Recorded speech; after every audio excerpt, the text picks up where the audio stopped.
आज आपण जाणून घेणार आहोत ऋषभ पंत याच्याबद्दल. ऋषभ पंत हा आधुनिक भारतीय क्रिकेटमधील अत्यंत प्रतिभावान, आक्रमक आणि मॅच विनर खेळाडू आहे. तो आपल्या स्फोटक फलंदाजीसाठी आणि यष्टिरक्षणासाठी ओळखला जातो. मैदानावरील त्याची खेळी आणि मैदानावरील त्याचा संघर्ष प्रत्येक क्रीडाप्रेमीला प्रेरित करणार आहे. त्याचा जन्म 4 ऑक्टोबर 1997 रोजी उत्तराखंडमधील रुडकी येथे झाला. क्रिकेटचे स्वप्न पूर्ण करण्यासाठी त्याने लहान वयातच खूप संघर्ष केला. दर्जेदार प्रशिक्षणासाठी तो आपल्या आईसोबत रुडकीहून दिल्लीला आला होता. दिल्लीत राहण्यासाठी जागा नसल्याने त्यांनी गुरुद्वारात रात्री काढल्या होत्या. विख्यात क्रिकेट प्रशिक्षक तारक सिन्हा यांनी त्याची प्रतिभा ओळखून त्याला मार्गदर्शन केले. 2016च्या 19 वर्षाखालील विश्वचषक स्पर्धेत त्याने सर्वात जलद अर्धशतक ठोकून सर्वांचे लक्ष वेधले. 2017मध्ये त्याने भारतीय संघात पदार्पण केले. महेंद्रसिंग धोनीच्या निवृत्तीनंतर भारतीय संघाचा मुख्य यष्टिरक्षक म्हणून त्याने जबाबदारी स्वीकारली. तो डाव्या हाताने फलंदाजी करणारा फलंदाज असून गोलंदाजांवर दबाव टाकण्यात पटाईत आहे.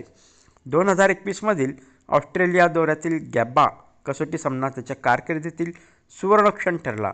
ऑस्ट्रेलियाचा बालेकिल्ला समजल्या जाणाऱ्या गॅबा मैदानावर भारताने ऐतिहासिक विजय मिळवला. ऋषभ पंतने नाबाद 89 धावांची खेळी करून भारताला बॉर्डर गावस्कर मालिका जिंकून दिली. परदेशी भूमीवर इंग्लंड, ऑस्ट्रेलिया, दक्षिण आफ्रिका कसोटी शतके झळकवणारा तो पहिला भारतीय यष्टिरक्षक आहे. डिसेंबर 2022मध्ये ऋषभ पंतचा एक भीषण कार अपघात झाला.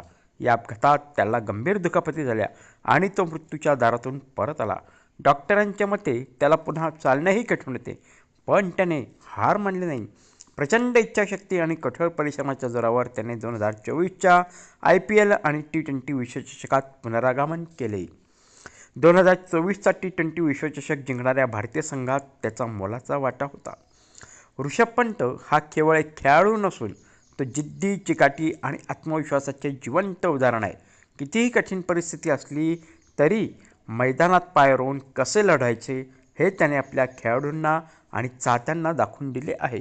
आगामी काळात तो भारतीय क्रिकेटला आणखी नव्या उंचीवर घेऊन जाईल यात शंका नाही.